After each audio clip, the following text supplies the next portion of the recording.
তাহলে পঞ্চম অধ্যায়ের দ্বিপদী বিস্তৃতি, এই দ্বিপদী বিস্তৃতি বুঝতে গেলে এই সূত্রটা বুঝতে হবে। তাহলে মনে করো এটা প্রথম পদ, একটা দ্বিতীয় পদ। প্রথম পদ কে বললাম, দ্বিতীয় পদ কে পি বললাম, এবং এই পুরো পদের ঘাত রয়েছে এন। এর বিস্তৃতিতে আমাকে বলছে আর প্লাস অন্তঃ পদ। আর এর মান যে কোনো সংখ্যা হতে পারে। যদি বলো 20তম পদ তাহলে কী হবে, 19 + 1 হবে। যদি বলো 30তম পদ কী হবে, 30 না না 30তম এক কম ধরতে হবে। 30তম পদ তাহলে কি 29 + 1 মানে 11তম পদ, তাহলে কী হবে এখানে 10 হবে, 10 + 1। তো এরকম কোনো একটা বিস্তৃতি বের করতে বলে সেই পদ, একদম পদ বের করার সূত্র হচ্ছে হলো কম্বিনেশন। যেটা ঘাত থাকবে সেটা উপরে হবে, ঘাতটা কী হবে উপরে, এবং এখানে আর যেটা হবে নিচে হবে। প্রথম অংশ লিখে এই ঘাত মাইনাস আর হবে, এবং দ্বিতীয় অংশ লিখে কী হবে, আর হবে। যারা এই সূত্রটা বুঝতে পারবে তোমরা এই অঙ্কগুলো পারবে। যেমন তোমাদের এখানে 22 নম্বর একটা প্রশ্ন ছিল, এটা বলা হয়েছে, 4 নম্বর প্রশ্ন ছিল, এটা আমাদের 2022 সালে এসেছিল কারিগরি শিক্ষা বোর্ডে। এখানে দেখো 2x + 1/6x, তাহলে প্রথম অংশ কিন্তু 2x, তাই না, প্রথম পদ, আর দ্বিতীয় পদ হচ্ছে 1/6x। আর এবং এই পুরো পদের ঘাত কত রয়েছে, 10।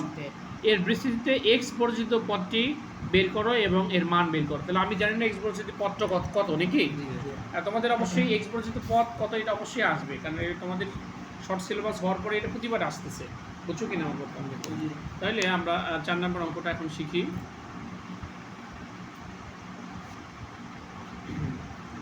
তাহলে প্রদত্ত রাশিটি কি ছিল, প্রদত্ত 2x + 1 6x রাশি ছিল 2x + 1/6x, এবং আমাদের ঘাত ছিল কত, 10। তাহলে এটার x বর্জিত পদ বের করতে বলা হয়েছে। তাহলে আমরা লিখব যে মনে করি প্রদত্ত রাশিটির বিস্তৃতিতে r + 1 এততম পদটিতে x বর্জিত। আমি তো জানি না কোন পদটিতে x বর্জিত, এবং সেই বর্জিত পদের মান বের করতে বলা হয়েছে। তাহলে মনে করি প্রদত্ত রাশিটির বিস্তৃতিতে r + 1তম পদটি x বর্জিত। তার মানে এখন আমি r + 1তম পদ, এই বিস্তৃতি যে আছে এটা r + 1তম পদ বের করবো। সেটা কীভাবে, এই সূত্র যারা বুঝছো তারা এই সূত্র অনুযায়ী আর কি চেষ্টা করবে বোঝার। তাহলে অতএব r + 1তম পদটি, তাহলে আমরা কি শিখেছিলাম প্রথমে, সর্বোচ্চ ঘাত যা থাকবে, 10 থাকলে 10, 20 থাকলে যা থাকবে সেই ঘাত লিখবা, কম্বিনেশন কি হবে 8, তাই না।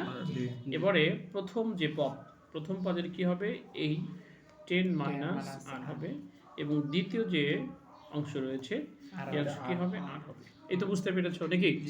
আচ্ছা, তাহলে সমান সমান দিলাম 10 কম্বিনেশন 8। তাহলে এই দেখো 2 এর উপরও আমরা সংখ্যাগুলো আলাদা করবো, এক্সগুলো আলাদা করবো। তাই 2 এর উপরও আমাদের ছিল 10 - 8, এক্স এর উপরও ছিল 10 - 8, তাই না। এখানে দেখো 1/6 এর উপরে ছিল আর, এবং এক্স নিচে না, নিচে থাকার কারণে কি হবে, মাইনাস হয়ে যাবে, নিচে থাকার কারণে কি হবে, আর মাইনাস হবে পাওয়ারটা, ঠিক আছে কিনা। আচ্ছা, সমান সমান দিলাম 10c কম্বিনেশন আর, তারপরে সংখ্যাগুলো আগে রাখবো। কাকে রাখবো আগে, সংখ্যাগুলো। যেমন এটা একটা সংখ্যা ছিল 1/6, এটা একটা সংখ্যা, আর লিখলাম x ভিত্তি মিলে গেছে, এটা ভিত্তি x, এটার ভিত্তি x কমন নিলাম। কমন নিলে যদি তারা এরা কি হবে, ইনটু গুণন অবস্থায় আছে না, তাহলে এই পাওয়ার সঙ্গে এই পাওয়ার কি হবে, যোগ হবে। তাহলে এখানে যদি প্লাস আর মাইনাস দাও, প্লাস আর মাইনাসে কি হবে, মাইনাস হবে। অর্থাৎ আমি ভিত্তি কমন নিলাম, তাহলে এই পাওয়ারগুলো একসাথে থাকলো, একসাথে আছে কিনা, এইটা এবং যা ছিল তাই, বোঝা গেল। আচ্ছা, এরপরে দেখো, তাহলে 10 কম্বিনেশন আর 2 10 আর 1/6 আর x, তাহলে আর একটা কয়টা হয়, দুইটা। এন্ড x বর্জিত বলা হয়েছে। x বর্জিত অবস্থার জন্য কি হবে, পুরোটুকুর মান কি হবে, 0 হবে। x এর যে পাওয়ারটা মান কত হবে, 0। x বর্জিত মানে x এখানে থাকবে না, ঠিক আছে। তাহলে এখন বলবো x বর্জিত পদের জন্য কি লিখবো, x বর্জিত পদের জন্য x বর্জিত পদের জন্য এই পাওয়ারটার মান কত হবে, পুরো যে ঘাত ছিল তার মান কত হবে, 0 হবে। আচ্ছা, বা তাহলে এখানে -2r থাকলো, এই 10 প্লাস এখানে আসলে কত হবে, মাইনাস। এটিকে বোঝা গেল, উভয়পক্ষে মাইনাস মাইনাস কাটা গেল, তাই না। তাহলে এই 2 ওই পারে গেলে কি হবে, ভাগ হয়ে যাবে। তাহলে ভাগ করে কত পেলাম 5। তাহলে আমি কিন্তু আমি কিন্তু কত পদটিকে এক্স বর্জিত বলেছিলাম, আর প্লাস 1 তম পদকে এক্স বর্জিত বলেছিলাম, তাই না? কিন্তু আর এর মান কত বের হয়েছে 5। আমি এই জায়গায় কি বসাবো, আর এর জায়গায় 5 বসাবো। অতএব এক্স বর্জিত পদটি তাহলে আর এর জায়গায় কত হবে 5 প্লাস 1 সমান সমান 6। আমাকে বলেছে যে এক্স বর্জিত পদটি কত, তা কততম পদ এক্স বর্জিত 6তম পদ এক্স বর্জিত, তাই না? এবং এক্স বর্জিত পদের মান। আচ্ছা, তাহলে অতএব 6তম পদটি এক্স বর্জিত, তাই না? এবার আমরা এক্স বর্জিত পদের মান বের করব। লিখব যে এক্স বর্জিত পদের মান,